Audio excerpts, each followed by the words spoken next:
Puyuh tak dapat lari. Ku pinang-pinang tak dapat-dapat. Ku pujuk-pujuk, ku bawa bernyanyi. Naya bukan je nak buat video nyanyian hari ni. Ini apa yang cikgu nyanyi tadi tu ada kaitan dengan apa yang kita nak buat eksperimen ni lah. Okey. Iaitu tanam pinang rapat-rapat agar puyuh tak dapat lari. Okey, lari tu. Lari tu adalah pergerakan kan? Pergerakan. Okey, tapi dalam sains ni yang kita belajar pergerakan lari tu kurang lah. Setakat kita satu ni kita belajar mengalir. Okey, haba mengalir, elektrik mengalir. Okey. Namun ada juga pergerakan yang lebih perlahan, iaitu resapan, meresap. Okey, pergerakan dia tu lebih perlahan daripada berlari. Okey? Rapat-rapat tu, tanam pinang rapat-rapat tu, itu juga ada kaitan dengan apa yang kita nak belajar hari ni, nak buat eksperimen hari ni. Dan kita telah belajar benda itu, iaitu susunan zarah. Ingat balik zarah tu apa? Okey, kalau susunan zarah tu rapat-rapat, itu untuk apa? Untuk pepejal ke, cecair ke, gas ke? Okey. Tapi di sini cikgu nak bagi penerangan, nak ingatkan balik, benda ni ada kaitan Okey. Ni cikgu baru buat. Okey. Ini ada contoh, okey, susunan zarah dalam pepejal. Okey. Sebab tu kalau kamu lukis, cikgu suruh selalunya cikgu tak bagi kamu lukis. Ni susunan untuk pepejal. Cikgu tak bagi kamu lukis di bawah satu, di atas satu, ataupun ibarat macam ni. Kamu lukis bertindan begini. Bulat bawah, bulat atas bertindan. Cikgu tak nak. Okey? Cikgu tak nak sebab apa? Tak betul. Okey? Ini yang betul. Kamu lukis dua atas ke atas satu. Macam cikgu ajar selalulah. Okey? Macam yang cikgu selalu ajar. Okey. Jadi kalau kamu tengok betul-betul susunan zarah ni, ini susunan zarah dalam pepejal, okey? Dia masih ada lagi ruang di antara zarah dengan zarah tu. Okey? Dia masih ada lagi ruang yang kecil. Jadi boleh ke tidak apa-apa benda nak bergerak melalui ruang-ruang tu? Jawapannya mestilah boleh kan, sebab ada ruang. Masih lagi boleh bergerak, tetapi pergerakan dia tak lajulah, perlahan. Sebab dia terpaksa, okey, bergerak melalui lubang-lubang. Okey, ini baru barisan pertama. Ni ada barisan kedua. Okey, kamu tengok. Okey, ini untuk pepejal.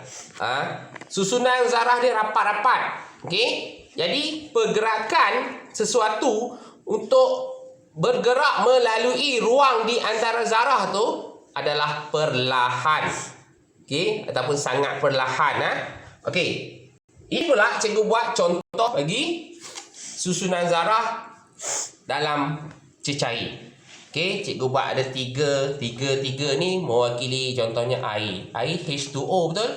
Melibatkan tiga atom lah. Okey.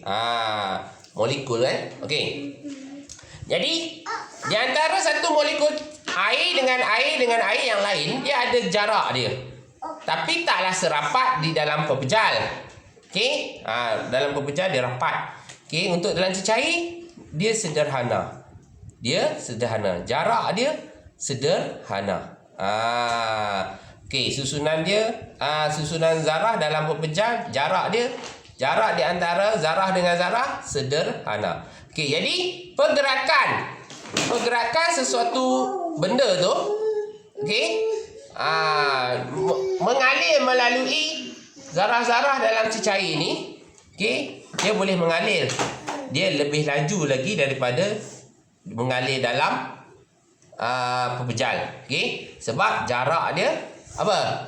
Jarak dia dah longgar sikit, dah jauh sikit berbanding dengan jarak zarah dalam pepejal. Okey, dia boleh lalu. Tapi masih lagi ada halangan. Dia masih lagi ada halangan. Okey. Kemudian ini pula mewakili susunan zarah dalam gas. Okey, cikgu buat 2. Okey. Mungkin untuk oksigen O2 O2. Okey, gas oksigen andaikanlah. Okey, jadi jarak di antara zarah dengan zarah dalam gas jauh. Jarak dia. Okey, jarak di antara zarah dengan zarah okey adalah jauh dalam pepejal. Dalam gas. Okey, kalau ni contoh molekul lah. Molekul, jarak di antara molekul oksigen dengan molekul oksigen jauh. Jadi ada ruang di antara zarah-zarah ni. Di antara molekul-molekul oksigen ni. Jadi sesuatu benda boleh bergerak. Okey, mengalir melalui dia tanpa halangan. Kecuali lah kalau kita tahu zarah-zarah dalam gas ni dia bergerak. Benda tu bergerak, kebetulan berlanggar. Tapi masih lagi boleh bergerak. Halangan dia sikit. Okey, jadi itu dia. Okey, penerangan cikgu. Okey. Berdasarkan susunan zarah dalam pepejal, cecair dan juga gas. Okey, kamu boleh nampak dia punya susunan tu. Jarak di antara zarah rapat, sederhana, jauh. Ataupun susunan dia rapat, susunan dia longgar, susunan dia sangat longgar. Okey? Kedudukan zarah sangat rapat, kurang rapat. Ayat tu lah. Okey, berbalik apa yang tugas cikgu nak terang pasal tugasan kamu pada hari ini.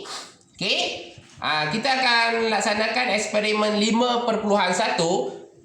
Penyataan masalah dia adalah apakah perbezaan kadar resapan zarah yang berlaku dalam pepejal dan cecair. Okey, dalam eksperimen ni dia melibatkan pepejal dan juga cecair saja. Okey. Sama je. Penyataan masalah, hipotesis, tujuan, pemboleh ubah, bahan dan radas kamu salin sama seperti dalam buku teks. Yang berbeza adalah ayat pada prosedur. Okey, ayat pada prosedur. Untuk A, resapan dalam pepejal. Okey, nombor 1. Ayat dalam buku teks sediakan radas seperti dalam rajah 5.10. Jadi, kamu tukar kepada radas seperti dalam rajah 5.10 disediakan. Yang kedua, cikgu tak sebutlah ayat yang ada dalam buku teks. Cikgu cakap ayat yang kamu perlu tulis saja. Okey, yang kedua, perubahan yang berlaku selepas 2 hari diperhatikan. Yang ketiga, pemerhatian direkodkan. Okey, gambar rajah 5.10 tu kamu kena lukis, label, guna pensel lah. Okey, B, resapan dalam cecair. Ni cikgu nak cakap ayat yang terus kamu kena tulis ayat pasif Okey, nombor 1. 1 spatula hablocuprum 2 sulfat dimasukkan ke dalam silinder penyukat yang mengandungi 50 ml air suling. Titik. Rajah 5.11 tu tak payah tulis.